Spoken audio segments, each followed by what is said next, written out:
every crime is a wound on the world. We're here to dissect it, layer by layer, to find the truth buried within. This is Anatomy of Crime.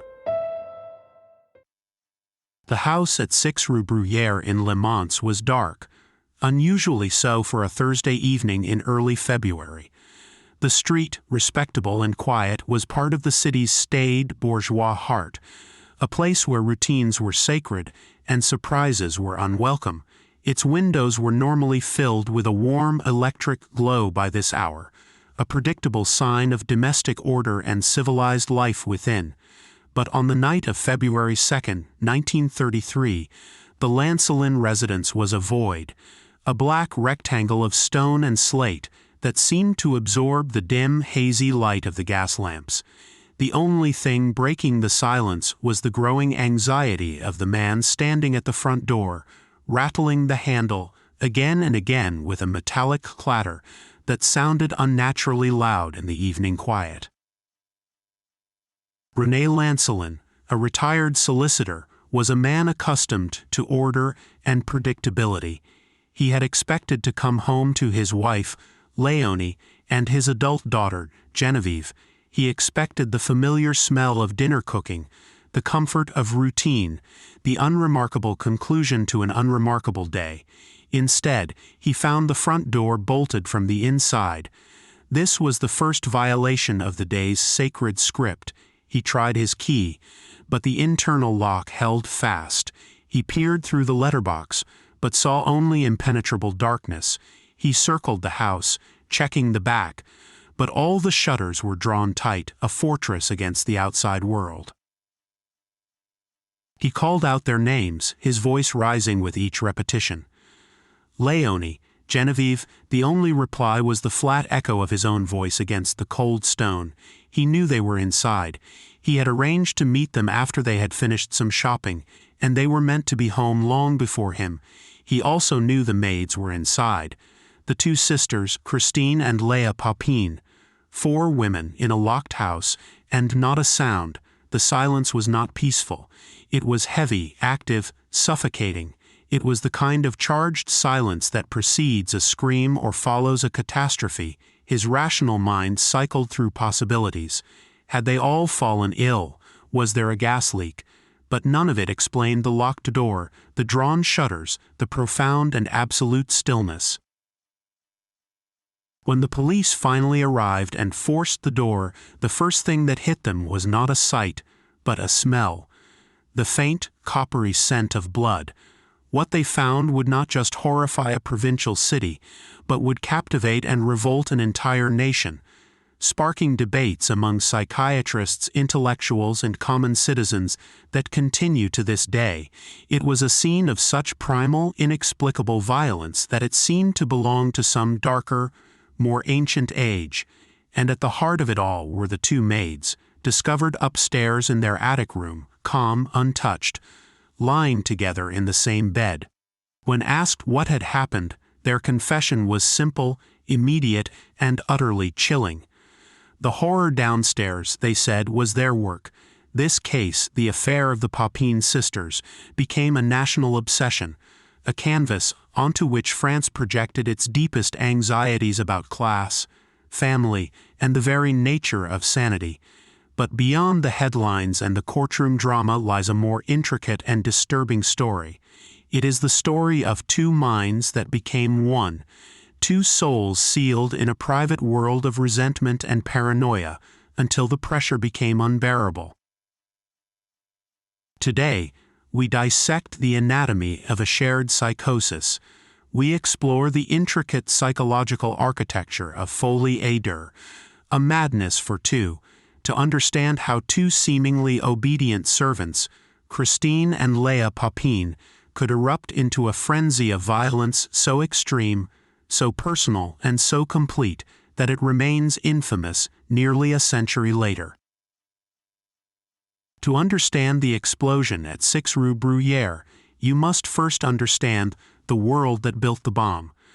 The Papin sisters were not born into a vacuum. They were forged in the crucible of poverty, neglect, and trauma that defined the French underclass in the early 20th century. Their story begins not in Le Mans, but in the small villages of the Sarthe region, a world away from the bourgeois comfort they would one day serve and violently dismantle. Their family history is a bleak tapestry of dysfunction, a textbook case of the environmental factors that can warp a developing mind. Their father, Gustave Papin, was a man consumed by his own demons, chief among them a profound and debilitating alcoholism. His rages were frequent and unpredictable, creating a home environment steeped in fear and instability. He was prone to violent outbursts, and his presence was a constant source of terror for his young daughters. This was not a father who provided safety. He was the primary source of danger within the home. Their mother, Clémence Derry, was a different kind of destructive force. Contemporary accounts and later psychological analyses paint her as a woman incapable of genuine affection, a figure of profound emotional coldness. She seemed to view her children less as daughters to be nurtured, and more as burdens to be managed, or, eventually, assets to be employed. She was known to be emotionally distant, perhaps suffering from her own undiagnosed mental health issues, and her relationship with her daughters was transactional at best. This parental void, this profound lack of love, security, and consistent care, would become the defining feature of the Papin sisters' early lives, creating a desperate need for a stable emotional bond that they would eventually find only in each other. The family was fractured from the beginning, a collection of individuals adrift rather than a cohesive unit. The eldest daughter, Amelia, was born in 1901. Christine followed in 1905, and Léa, the youngest, in 1911. The instability of their home life was compounded by a dark secret, a family trauma that would permanently sever what little trust existed between parent and child. When Amelia was just 10 years old, it is alleged that Gustave, in a drunken state, sexually assaulted her. The historical record is murky on the exact details, but the allegation was serious enough to cause a permanent rupture. Whether Clémence knew and turned a blind eye, driven by fear or indifference, or whether she simply refused to believe her daughter, the result was the same. The family's solution to this horrific abuse was not justice or protection, but exile for the victim. Amelia was promptly sent away to the Bon Pasteur orphanage, a Catholic institution known for its harsh discipline and rigid control. This event was a foundational earthquake in the family's history. It sent a clear and brutal message to the remaining children.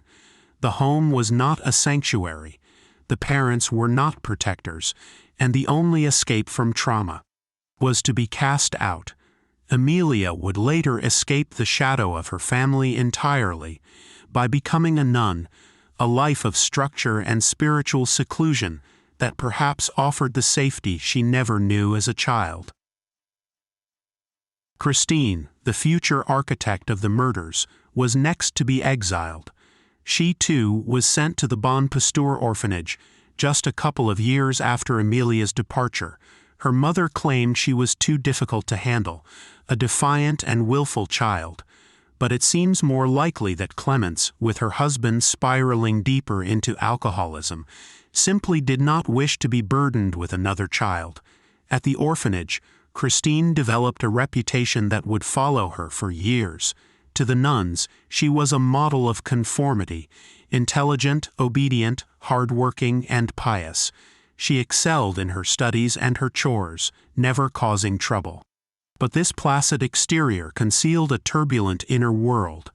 She was known to be fiercely independent, intensely proud, and deeply private. One psychiatrist would later describe her as having a closed and sullen character.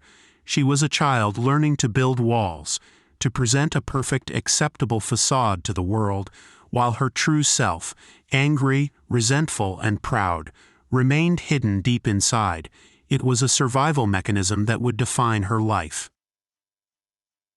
Léa, the youngest and most vulnerable, was spared the bon pasteur, but was instead shuffled between relatives, including an uncle who was also alleged to have behaved inappropriately with her.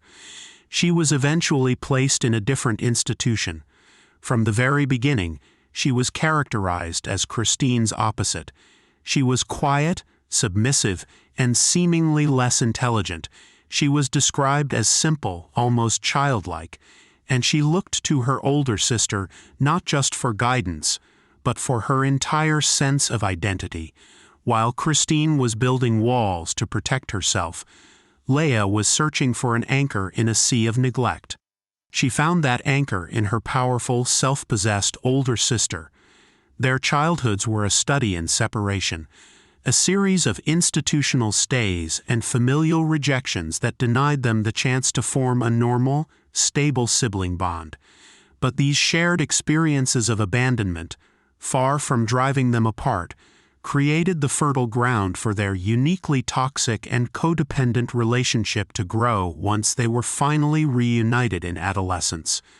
The world had failed them, so they would create a new world, populated only by the two of them. After their time in the various orphanages and care homes, Clemence saw a new purpose for her daughters. They were now old enough to be a source of income. Domestic service was a common, if grueling, fate for poor, uneducated girls in provincial France, and Christine and Léa were pushed into it as soon as they were able.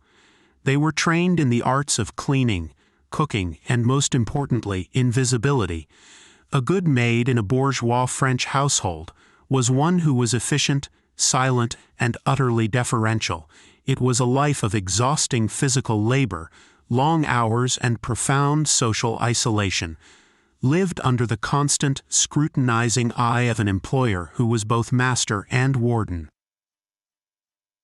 Christine and Léa began their careers separately, working in various households in Le Mans. But they were not content apart. It was Christine, the dominant sister, who insisted they work together as a pair. She was fiercely, almost obsessively, protective of her younger sister. Perhaps she already understood that Léa was the only person in the world she could trust, the only person who truly belonged to her. Their mother, ever the pragmatist, eventually arranged for them to be hired as a team. This was the moment their shared world began to shrink, the moment the echo chamber began to be constructed. From then on, they were rarely seen apart. They worked together, ate together, and on their one half-day off per week, they would walk together through the streets of Le Mans, speaking to no one, before returning to their shared attic room.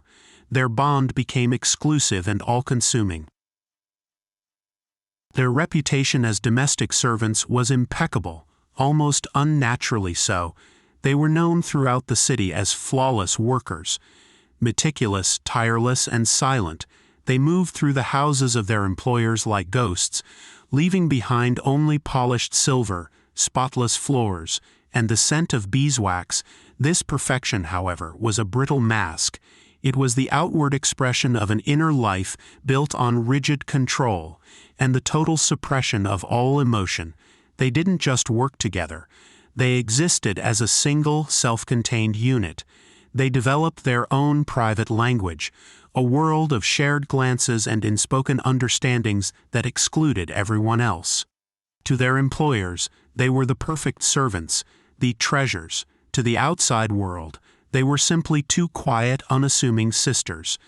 But within the confines of their isolated existence, a dangerous psychological dynamic was taking root.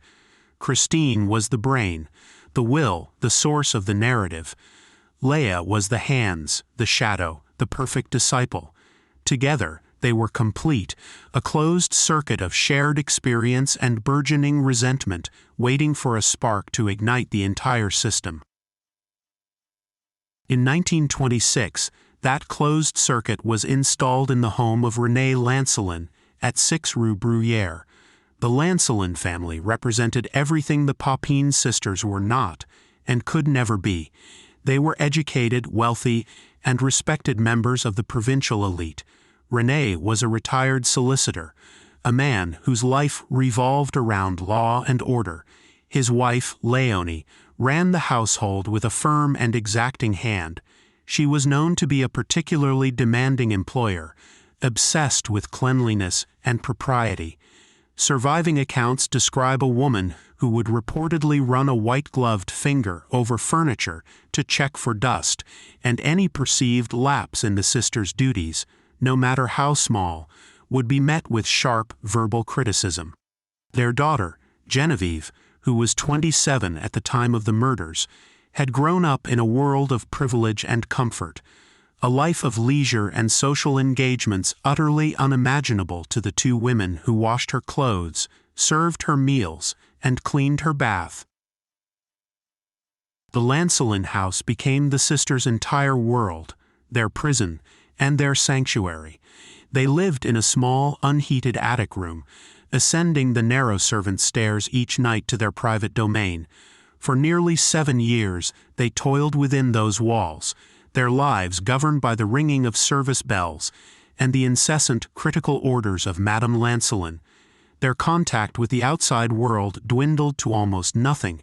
They rebuffed their mother's occasional attempts to see them, refused friendships with other servants, and showed no interest in courtship or any life beyond the one they shared with each other. Their intense bond, forged in the fires of childhood trauma, now intensified in this hermetically sealed environment. They slept in the same bed, and it was widely rumored, though never definitively proven, that their relationship had become incestuous. Whether sexual or not, their connection was all-consuming and exclusive. They were mirrors for each other, reflecting and amplifying every shared feeling, every perceived slight, every silent, festering grievance. Life under Madame Lancelin was a study in relentless psychological pressure. The constant scrutiny, the meticulous inspections, the verbal corrections, the rigid hierarchy of the master-servant relationship, it all served to feed a growing and dangerous paranoia within Christine.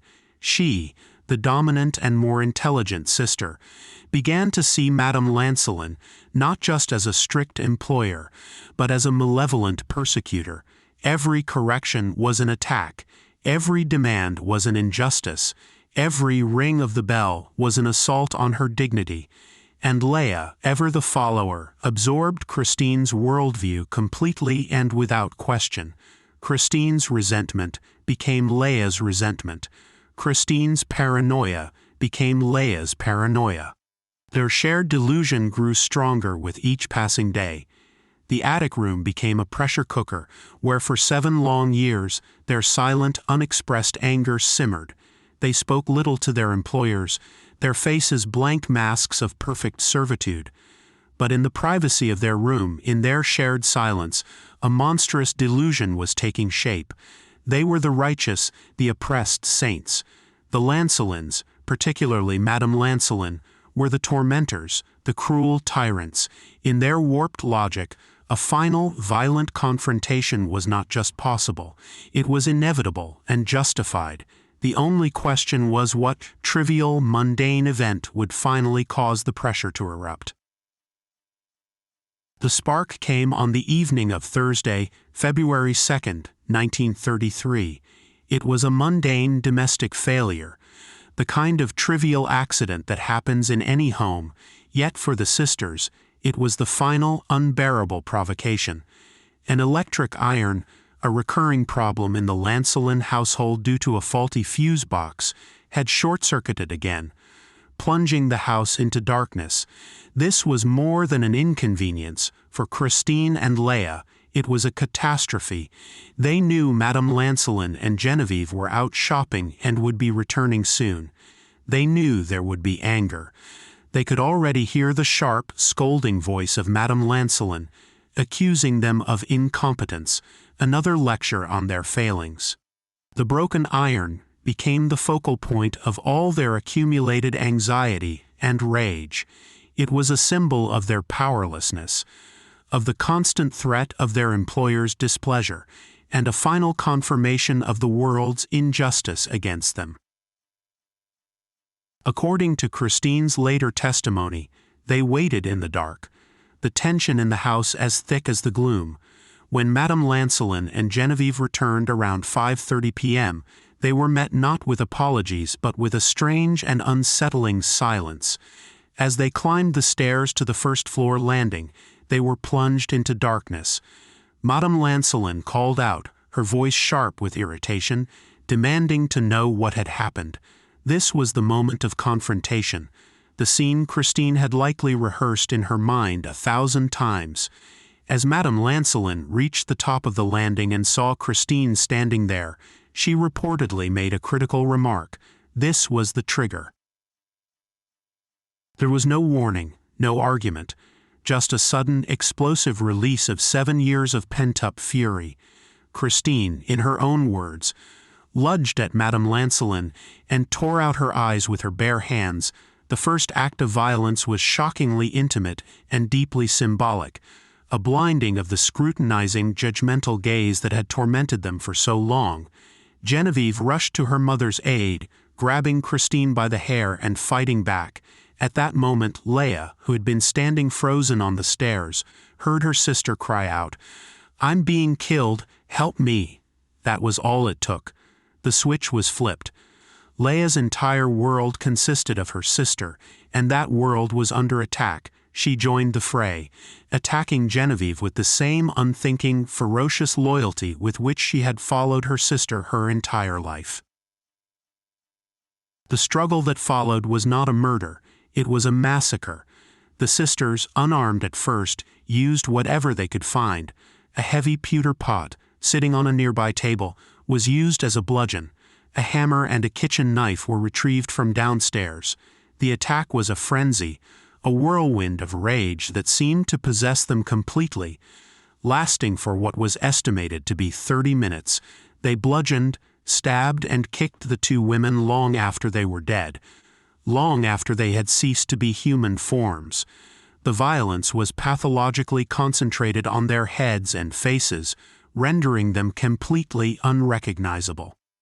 In a final, gruesome, and ritualistic act, they returned to the inert bodies and continued the mutilation, slashing their legs and buttocks with the knife, exposing their thighs in what some analysts have interpreted as a bizarre and twisted form of sexualized rage.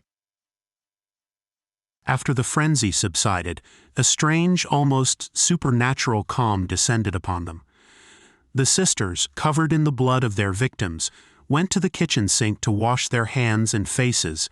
They methodically cleaned the knife, the hammer, and the pewter pot, placing them back where they belonged, an act of domestic tidiness in the midst of utter carnage. They collected the gouged-out eyes of their victims, which had been scattered during the struggle. Then, they went up to their attic room, locked the door from the inside, stripped off their bloody clothes, and climbed into bed together. They embraced, as they always did. Downstairs, the house was silent once more, but this was a new silence, thick and heavy with the aftermath of an atrocity. They had not tried to flee. They had not tried to hide the evidence beyond the initial cleaning of the weapons. It was as if, having finally unleashed the monster they had nurtured for so long, they had no idea what to do next. Their shared world had reached its logical, violent conclusion. They simply waited. They waited for the world they had just shattered to come knocking at their door. The discovery of the crime scene at 6 Rue Bruyère sent a shockwave of horror through the quiet city of Le Mans. When the police finally broke through the bolted door, with Renée Lancelin waiting in unbearable suspense, they were confronted with a scene of almost unimaginable carnage. The bodies of Léonie and Genevieve Lancelin lay on the landing, so brutally disfigured that Renée Lancelin could not initially identify his own wife and daughter. Their heads had been crushed, their faces battered into a pulp, and their eyes had been gouged from their sockets. One of Genevieve's eyes was later found discarded on the stairs. The walls were splattered with blood, a testament to the sheer ferocity and duration of the attack. The scene was so gruesome that one of the first officers on the scene, a seasoned veteran, initially suspected the killer was a crazed butcher or a powerful, deranged man.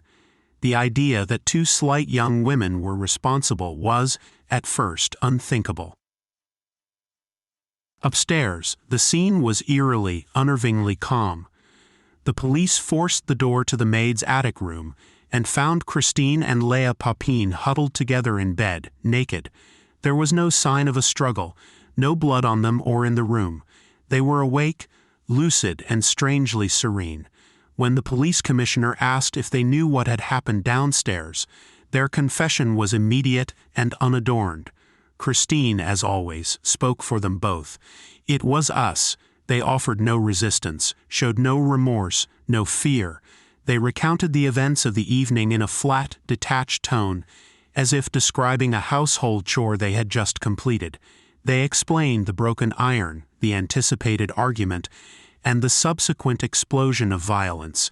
They admitted to everything, their stories perfectly aligned, a single narrative from a single mind. The contrast between the psychotic chaos downstairs and the chilling tranquility upstairs was profoundly disturbing. It was this composure, this seeming lack of any recognizable human emotion, that made the crime so incomprehensible to the public and the authorities. How could these two young women, known for their quiet diligence and meek subservience, have committed such a savage act and then simply gone to bed? The press seized upon the story, and l'affaire Papin quickly became a national sensation. Newspapers dubbed it the bloody crime of Le Mans and the massacre of the lambs. The sisters were portrayed as monsters, inhuman creatures of pure evil. The gruesome details, particularly the enucleation, the gouging of the eyes, horrified and fascinated the public in equal measure. But as the initial shock wore off, a different, more complex narrative began to emerge, particularly among France's intellectual and artistic elite. The Surrealists, led by figures like André Breton and Paul Eluard, saw the sisters not as monsters, but as unwitting revolutionaries. They viewed their crime as a righteous and almost poetic act of rebellion against the oppressive, hypocritical bourgeois social order. The sisters became potent symbols of the downtrodden working class rising up against their masters. The philosopher Jean-Paul Sartre and the writer Jean Genet would later draw inspiration from the case, seeing in the sisters' act a form of violent existential self-assertion against a world that sought to render them invisible. This intellectual embrace of the Papin sisters stood in stark contrast to the widespread condemnation from the general public and the conservative press. The case had touched a raw nerve in French society, exposing the deep simmering tensions between the classes. Were the Papin sisters demons, or were they martyrs? Were they sane, or were they mad? This was the question that would dominate their trial and define their legacy. The trial of Christine and Léa Papin, held in the autumn of 1933, was a spectacle. The courtroom was packed with journalists from across Europe, chic Parisian socialites, and curious locals, all eager to catch a glimpse of the infamous lambs who had become wolves. The prosecution, aiming for the death penalty for Christine, portrayed the crime as a carefully premeditated act of revenge. Born of years of festering hatred, they pointed to the locked door, the cleaning of the weapons, and the sisters' composure as evidence of their cold-blooded sanity. They argued that this was a simple, if extreme, case of class resentment boiling over into murder. The defense, faced with their clients' immediate and detailed confessions, had little room to maneuver. Their only viable strategy was to argue insanity. They portrayed the sisters as the tragic products of a lifetime of abuse, neglect, and genetic predisposition to mental illness. They argued that the crime was not a rational act, but an uncontrollable epileptic or hysterical fit, a rage crisis that had temporarily overwhelmed them. To support this, They brought in psychiatrists to testify about the sisters' fragile mental state.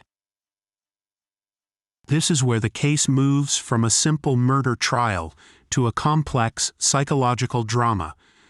The central question became the nature of the sisters' shared madness. The court-appointed psychiatrists, a team of 3 prominent doctors known as the Trio, conducted extensive examinations. They concluded that while the sisters exhibited some mental abnormalities and a paranoid character, they were not legally insane at the time of the crime. They diagnosed them with paranoia of persecution with a homicidal reaction, suggesting that they suffered from delusions of being persecuted by their employers, which had finally triggered a violent outburst.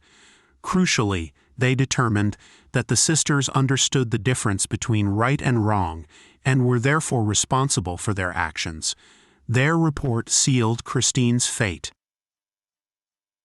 However, one dissenting voice, Dr. Pierre Lagre, introduced a more nuanced and, in retrospect, far more accurate diagnosis: folie à deux, or a madness for two. This rare psychiatric syndrome, also known as shared psychotic disorder, describes a situation in which a delusional belief is transmitted from one individual to another. It typically occurs in pairs of people who are in a close, intimate relationship and live in social isolation. A dominant person, the primary, who suffers from a genuine psychotic disorder, imposes their delusional beliefs on a more submissive, suggestible individual, the secondary. The two people, sealed off from challenging outside influences, create a closed feedback loop, reinforcing and escalating each other's paranoid worldview until it completely detaches from reality. In this framework, Christine was the clear primary. She was the intelligent, articulate, and dominant sister, the one who harbored the deep-seated paranoia and narcissistic rage. Her letters from prison reveal a sharp mind, but also a profound sense of persecution and a messianic grandiosity. She saw herself as a righteous victim, a modern-day Joan of Arc punished for her virtue. Léa, on the other hand, was the perfect secondary. Submissive, dependent, and with a weaker sense of self, she had completely subsumed her identity into her sister's. She saw the world through Christine's eyes, felt Christine's anger, and believed Christine's delusions without question. Their extreme isolation in the Lancelin house, with no friends, no family contact, no external reality check, created the perfect incubator for this psychosis to flourish. Madame Lancelin's strictness was no longer just the behavior of a demanding employer. In their shared delusion, it became proof of a malevolent, systematic plot against them. The broken iron wasn't an accident. It was the final attack in a long war of persecution, an attack that demanded a violent, definitive, and annihilating response. During the trial, the sisters' intense pathological bond was on full display for all to see.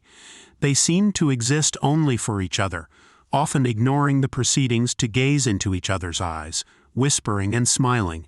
At one point, Christine had a violent outburst in court, having to be restrained in a straitjacket and screaming, "Yes, I am a monster," in a defiant rage. But when she was separated from Léa, she would become distraught, crying and begging to be reunited with her sister. Their connection was the source of both their strength and their madness. They were two halves of a single psychotic whole. Despite the compelling arguments for a shared psychotic disorder, the jury was not swayed. The sheer, visceral brutality of the crime overshadowed any psychological nuance. On September 29, 1933, after deliberating for only 40 minutes, the jury delivered its verdict. Léa, seen as the submissive follower, was sentenced to 10 years of hard labor. Christine, the clear leader and architect of the crime, was sentenced to death by the guillotine. Upon hearing the sentence, she reportedly fell to her knees, not in fear for her own life, but in horror at their separation. She begged for the same fate for her sister, unable to comprehend a world in which they would be apart.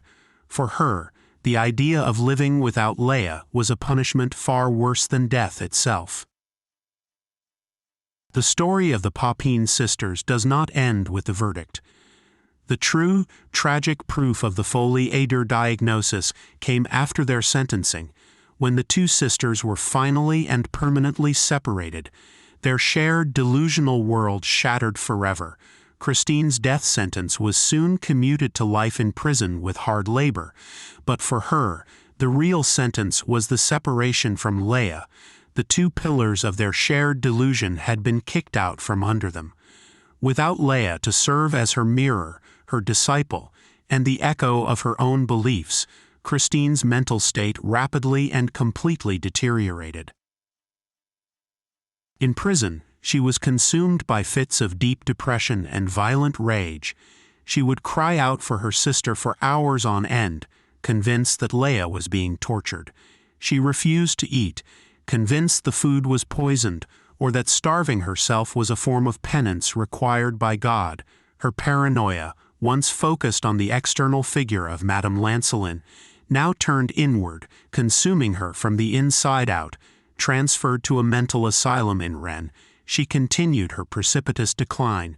She experienced powerful religious delusions, claiming to see visions and to speak with God. In horrifying episodes that echoed her crime, she would mutilate herself, attempting to gouge out her own eyes. The doctors could do little for her. Her psychosis, once shared, directed and contained within their two-person world, had collapsed into a solitary, self-destructive madness. On May 18, 1937, just 4 years after the murders, Christine Papin died of cachexia, a condition of severe bodily wasting away. She had, in essence, starved herself to death, unable to live in a world that did not contain her sister. She was 32 years old. Léa's fate was markedly and tellingly different. Separated from her dominant sister, the powerful source of her delusional beliefs, she slowly began to return to a semblance of normalcy. In prison, she was a model inmate, quiet, obedient, and docile, just as she had been for most of her life before Christine molded her into a killer. The psychosis, which had been imposed upon her rather than originating within her, seemed to fade without its source. She served 8 years of her 10-year sentence before being released in 1941 for good behavior. Upon her release, Léa Papin vanished from the public eye. She took on a new name and, in a strange twist of fate, went to live with her mother, Clemence, in the town of Nantes. She found work as a hotel maid, melting back into the world of anonymous servitude from which she had so violently erupted. There are conflicting reports about the remainder of her life. Some sources claim she died in 1982, while a French filmmaker in 2000 claimed to have found her, old and disabled, living in a hospice, dying later that year. Whatever the exact date, it is clear that Léa lived a long, quiet, and unremarkable life after her release. The secondary partner in the folie à deux, once removed from the primary, was able to shed the shared delusion like a coat. The madness had resided not in Léa herself, but in the toxic, inseparable, and ultimately fatal bond she shared with Christine. The anatomy of this case is the anatomy of a psychological echo chamber. It is a chilling illustration of how identity can be subsumed and reality catastrophically distorted within an intensely isolated and codependent relationship. The Papin sisters created their own world with its own logic, its own villains, and its own brutal rules of justice. Their shared trauma of a broken family, their profound social isolation, and the oppressive hierarchical environment of their employment, all served as the thick, soundproof walls of this chamber.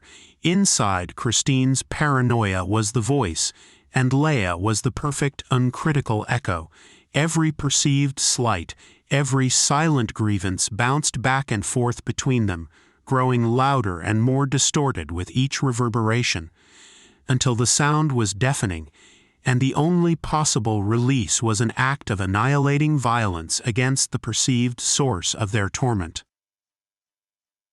The case of Christine and Léa Papin is more than just a gruesome, sensational murder.